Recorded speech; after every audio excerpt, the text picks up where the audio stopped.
The new acceleration car pack has finally been added to Horizon 5, and I thought there would be no better way to show this off than to show off all 4 cars that come with this. This is something I've never done before. Usually it would just be like, you know, I show off one car from it that's like my favorite, but not this case. I love all 4 of these cars, with the exception of, you know, this thing. This thing, it looks weird, but I'm willing to give it a try. But I'm going to be showing off all 4 of these cars, starting off with this thing, the Ford Supervan 4. I don't really know anything about this thing other than it's electric and it has nearly 2,000 horsepower. This thing just looks so insanely cool. I love the way how they designed this vehicle because it has these air ducts that go straight through, like, if you look at it from the side of the car, it looks like a normal van, but if you come around from the back or from the side, there's these massive holes that go in the back. I mean, this thing is sick looking. Now, as I mentioned before, this thing does have nearly 2,000 horsepower. It's a van, so you're gonna expect this thing to be pretty much undrivable,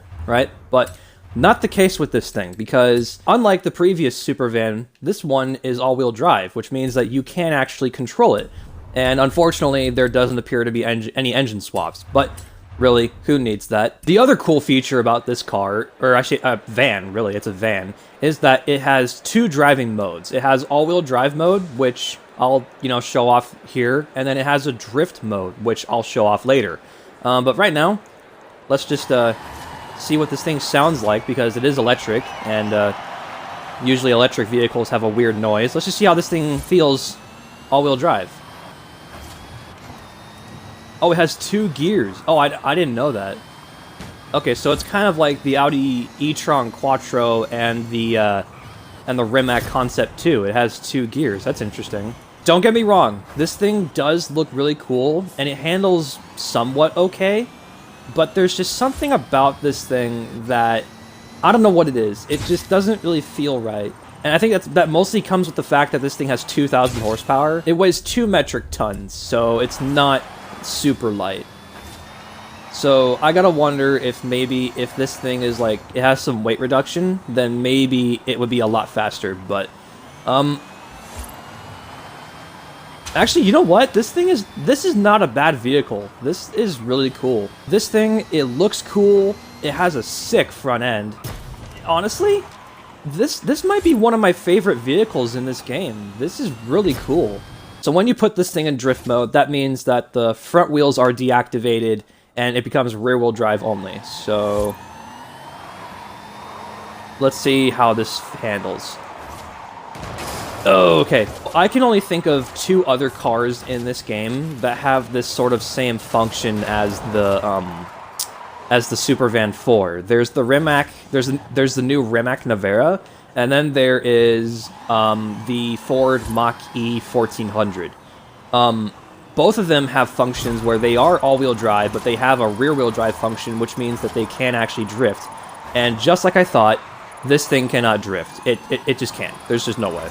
I mean, you can kind of get it to slide. It's a neat little gimmick, but I mean, you really cannot use it. I mean, I'm sure that, you know, like someone like, you know, DJ or maybe Don Juan Song can get this thing to do a new record or something like that. But me personally, as a novice drifter, I can't really get this thing to get into a proper drift. It just, oh, well, it doesn't help now because of the fact that the ground is wet. That doesn't help. But let me see if I can get this thing to do an all-wheel drive drift, maybe? Power steer, a little bit of chem block action. Oh, never mind. Get this thing into a drift. Who knows, I might even beat a record here.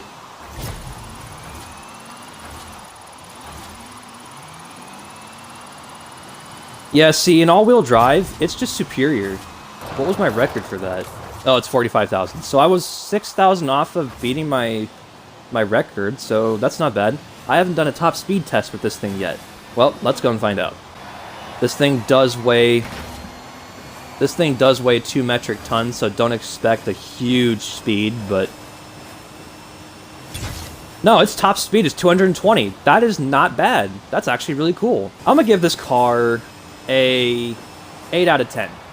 This is a solid vehicle that's been added to Horizon 5, and I expect that a lot of people are going to be using this for some online racing or, you know, drifting and whatever.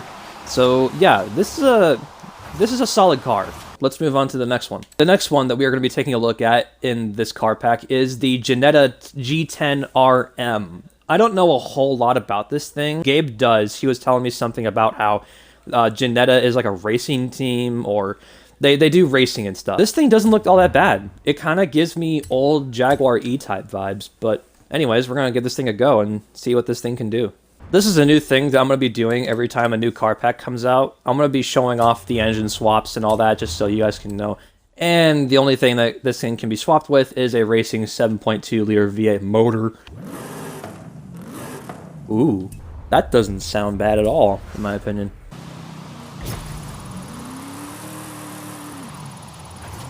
And I spun out.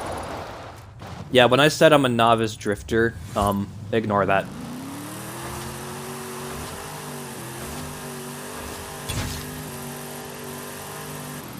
In all honesty, I know that Genetta is a racing company and all, but like, in all honesty, they should be like a drifting company, because like, this is a fun little car to drift around in. 170, going 190 right now. I'm sure on the freeway this thing can probably do like 200, but just trying to do things a little bit differently on this video. Yeah, this is a neat little car to drive around in. This is great. I should probably take a look at all the other customization and upgrades you can do to this thing, because I'm pretty sure that you can turn this thing into some kind of online racing monster. So the engine swaps are kind of crap. You can't really do anything. You can put all-wheel drive in this thing, which does make it go up to S1. You can put twin turbos in it and a supercharger. For aero, nothing really. I mean, we got the classic, you know, sort of like classic race car aero and stuff. Stuff that's a little bit more respectable than the normal Forza aero. You can put pretty much every single type of tire compound on this thing, ranging from drag tires to racing tires, off-road tires. Maybe this thing might be a good off-road racer, I'm not sure. Max engine horsepower, you can get this thing close to 1,000 horsepower.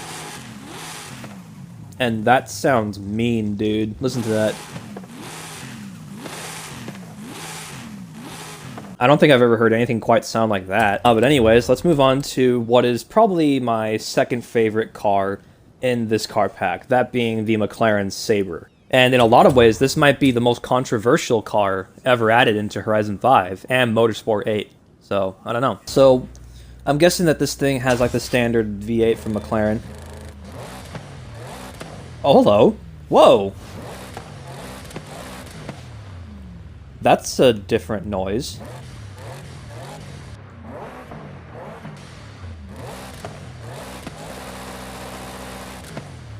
Okay, never mind. The Sabre actually sounds really good, dude.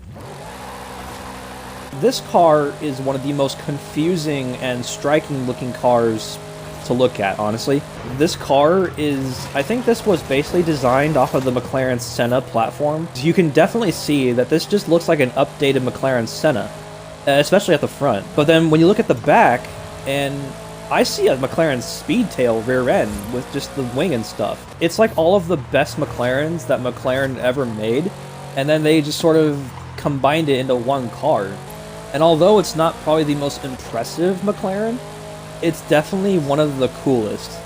It has a cool name, it has a cool design, and this might be my new favorite McLaren. It certainly doesn't handle the best. In fact, it's not really handling these mountain roads very well.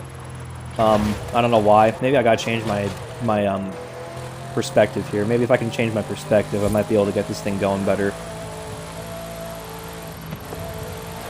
Well, no, even then, this thing still handles very weird.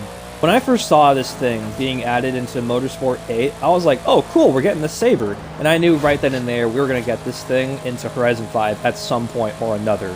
And unfortunately, when I was driving the McLaren Sabre, I wasn't that too impressed with it, honestly. It didn't really handle well. I expected this thing to be really good, and it doesn't really handle like it is.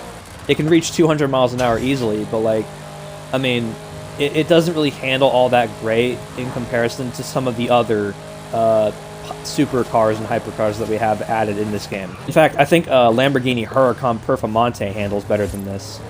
It may not be the fastest McLaren, it may not be the best handling, but this is still a cool looking car to have. Alright, so now we're moving on to what is possibly my favorite car ever added into this car pack. That being the 1967 Shelby GT500. I can't think of any better color to show this off in than Shelby white with blue stripes. Let me educate you on what we're dealing with here. In 1964, when Ford launched the Mustang for the first time, 20,000 people bought one of these things on the first day they were ever sold. It's a record that has never been beaten, ever. The Mustang was the fastest selling car of all time. That was the story with the Mustang, and then when the Shelby came along, Carroll Shelby wanted to have something that made the ordinary Mustang owner look slow.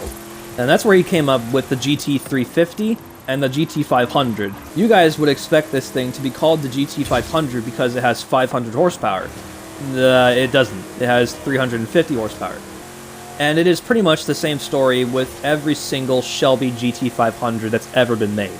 But none of them really had 500 horsepower until maybe starting a few years ago. There have been quite a few Mustang Shelby GT500s over the years, but this is my favorite. This is the one that was sort of the genesis of when the GT500 first became a thing. And I think I'm right in saying that this is probably my favorite muscle car ever added into Horizon 5, into any Forza game. This is my favorite. It may not be fast, but that's not really what muscle cars are all about, are they? They're just supposed to look cool, make a big noise, and have a really cool name. And that's what the GT500 did. And because this is my favorite Mustang that's ever been added into Horizon 5, let me just look real quick at some of the customization we can have.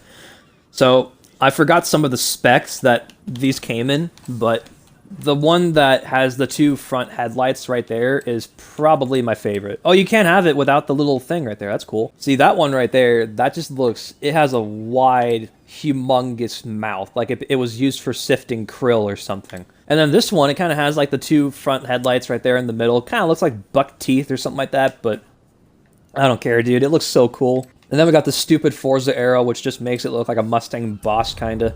Oh my goodness. Okay, so we have the most engine swaps for this vehicle, I think. Ordinarily, I wouldn't really swap the engine, because it's a 7-liter V8 motor. But we're going to take a look at the other ones. So we can put in the LS from a Corvette, the 6.7-liter V8 turbo diesel. We have the Dodge Viper engine. Okay, so this is very interesting. So we have two 7-liter V8 motors in this game. So we have the one that the GT500 has, and then we have this one, which is the Ford GT40 engine. I thought these two had the same V8s, but apparently I'm wrong. Actually, no, I'm right. These do have the same engine. Although the GT40 engine has 130 more horsepower than the Shelby engine, they have the same displacement. They both have 6,997 for the displacement. That you round it up, it's 7,000. So they do in fact have the same engine. I am going to swap the GT40 engine in this thing just because. For tire compound, you can basically put every single tire compound in this game, including white walls, because this is, after all, a vintage car. Honestly, though, white walls on a Shelby, not that bad. It looks so cool. I mean, this is what a muscle car should look like. I wish you guys could see the smile that I have on my face right now. I guess you could hear it, judging by how my mouth sounds, but this is just such a stupidly cool car to look at, man. I'm so happy this was added. This thing is just so... It has a presence to it. I don't know why I'm going on and on about this thing, but this must have been the update that Turn 10 decided to add, like, Mustangs and stuff, because we're getting 3 of them. We already have one, this thing, and then we're getting the Dark Horse. Well, actually, no, it's not called the Dark Horse. We're getting the, actually, we can check real quick, actually. We're not getting the Dark Horse, unfortunately. I thought that's what we were getting when, I was watching the stream, but we're getting the Mustang GT, so it's unfortunate that we're not getting the Dark Horse. I would assume that, I would have figured that they would add the Dark Horse only because, usually Turn 10 likes to add all of the coolest and top trim models of the cars. I mean, we're getting the new F-150 Raptor R, for example, and then we got the Bronco Raptor right here from a few updates ago. I don't know why they didn't decide to add the new Dark Horse, but we're getting that, and we're also getting the 2003 Terminator. which sort of was my first car and sort of wasn't. Those of you who know what I'm talking about will know exactly what I'm talking about. I think this is probably my new favorite car ever in Horizon 5. The only thing that would probably top this is if they added the Huracan Storado. And then I will be a very happy person. This was the new acceleration car pack coming to you guys in the new update this month. Hope you guys enjoyed the video. Please be sure to leave a like and subscribe. Follow me on all of my social medias, and I will see you guys in the next one. Stay tuned for more, and peace out.